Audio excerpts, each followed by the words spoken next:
Dave and I had a pretty big 10-year anniversary. We were at a point where I didn't think we were doing well at all. And I thought we were doing great. Yeah, I would have said our marriage is a 1, probably closer to a 0.5. And I would have guaranteed you it was a 10, maybe a 9.8. Which I'm like, how can he not even know that we're doing that bad? That's being clueless. So we find out on our 10-year anniversary, as I go to kiss Ann in our car, that we were going parking. If you don't know what that is, Google it. I thought we were going parking. to pray. And I try to kiss her, and she doesn't want to kiss me, and basically I find out that night that we're not doing as well as I thought. Yeah, I told Dave, and we had been fighting a ton. Probably for, I don't even know how long, a couple years. We're fighting so much. And I told him when he went to kiss me, like, I have no feelings for you at all. I have nothing, and I don't know where to go from here. And here's what happened in the car, which was somewhat miraculous, and it's the whole premise of vertical marriage. I heard what Ann was saying, sort of this horizontal marriage relationship, and yet I heard God speak to me through his spirit and my spirit, and he said, repent. And what I knew what that meant. It meant that this marriage relationship's never going to work unless we're working. And I had not put God first in my life in months. I was just busy and preaching and doing ministry and leaving the one I'm doing ministry in the dust, God. And so I realized in that car that night on our 10-year anniversary that if I want our marriage to work, I got to go vertical first. God's got to be first in my life. So I got on my knees in the car and repented and put God back in control and asked him to make me the husband and dad I needed to be. And next thing I know, Ann's on her knees as well. Well, it's so crazy because when Dave got on his knees, I was shocked, like, oh my gosh, what are you doing? Because we would usually just start fighting. And he just said, I need to do something. And he got on his knees, and when he started praying out loud, it just affected me so much and convicted me because I was trying to find all of my happiness and my joy from him alone. And it's almost like I had drifted from God and I had taken my eyes off of him and I put them on Dave to meet all my needs and to fill all my desires.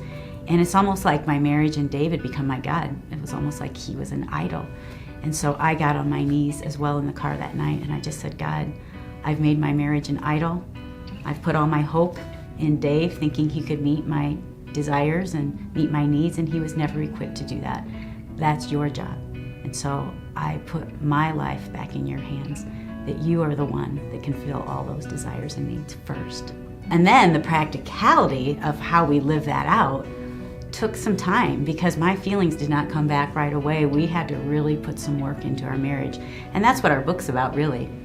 Yeah, and in some ways we had to put into practice the same thing you do when you try to work out. If you want to lose weight or get in shape, it's a daily, weekly, yearly thing. It's no different really in your walk with God vertically, in your walk in your relationship and your marriage, your spouse horizontally. It's like daily there needs to be sort of a rhythm or a discipline, weekly, and then even yearly. So we just built this rhythm of divert daily, which would mean every day let's talk.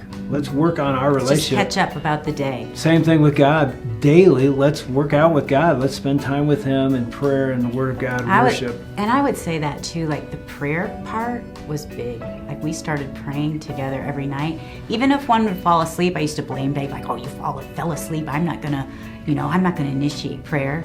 And yet we just started doing that as a practice. Because it's hard to pray when you're mad at each other. And then we started to date weekly, which is important to put in the calendar. Say, we're going to do this every week. And we actually started talking about our relationship in that date, which Dave didn't always want to do. I always want to talk about the relationship and how we're doing, but we started doing that of just saying, how are we?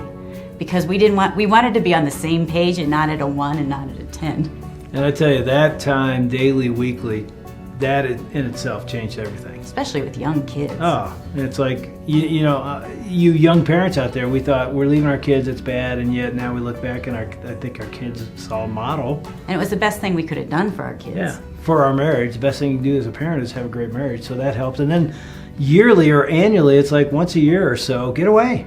Take a vacation, go to a retreat to enhance your walk spiritually, but same thing for your marriage. Go to a marriage retreat and work on your marriage. It's going to change everything. Because the demands of life will suck life from you, and there's something great about just getting away, sitting somewhere, of just taking time away to focus on you and also with God.